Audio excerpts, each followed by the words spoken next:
is, well, I was about to go do some other shit. I said, well, you might as well talk about the other Charlo brother, which is Jermell.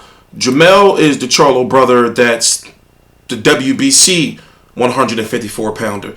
Jamal is the bigger Charlo brother, the one who moved up to 160 pound and vacated his title.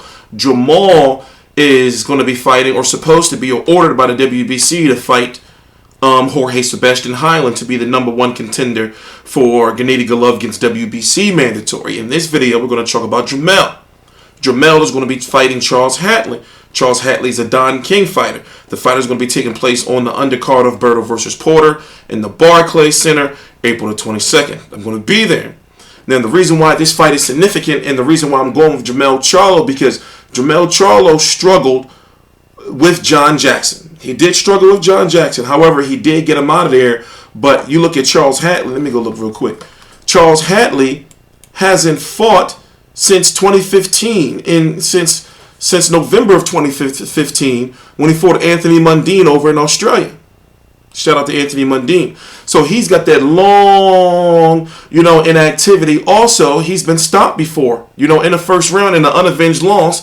And if you really look at it, there's nothing really on his resume. So at least with Jermell Charlo, right, you got John Jackson. John Jackson is a known name in circles. You got Joaquim Alcine, right? You got Vinicius Martirosyan, and then you got Gabriel Rosado. So he's got some names, there, but now it's time for him to start, stepping up, especially, after this. I mean, put it this way, the 154-pound division, when it comes to champions, is not, when it comes to, like, big money fights, is not really there. Correct me. I believe this is the Charlo that does train with Ronnie Shields. Correct me if I'm wrong. So the route for Charlo to go after this is to try to go and unify, and maybe try to get Swift Hurd. But Swift Hurd, expect for him to have one or two more fights, before he goes on and actually, or Heyman lets him unify a title.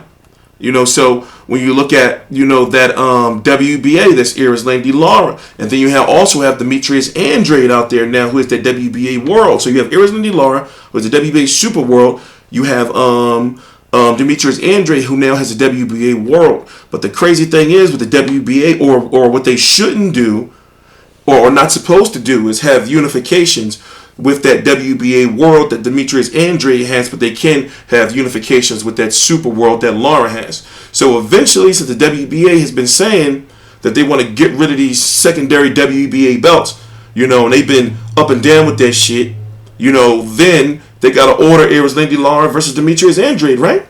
So, of course, you have that WBO belt that's also lingering out there. And the WBO champion right now is Canelo. But Canelo is expected to vacate, especially if he beats Chavez Jr.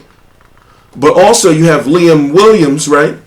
Liam Williams versus Liam Smith. Liam Smith, who fought Canelo and lost. Now they're fighting for the interim. So, basically, if Canelo vacates, one of them will be elevated to the regular full WBO champion. So that belt is kind of already, taken up. But I just want to give you that quick update.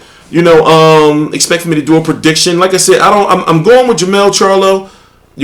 And Don King has been doing a nice little job getting his fighters in mandatory shots. With Bermain Stavern, he's got a Mary Mom creeping up on another mandatory shot. Of course, look what he's doing with Charles Hatley, and I think it's like one more other fighter he's got creeping up on a title shot. I don't remember. But anyway, please subscribe. Tissue Controversy. This is Tissue Controversy Live. I cover every single major fight live. I'll list to my social media right down below in the description box. If you want to see the official press release from the WBC, go right down to FightView360.com. Link is right down below where you can get the news. Please subscribe.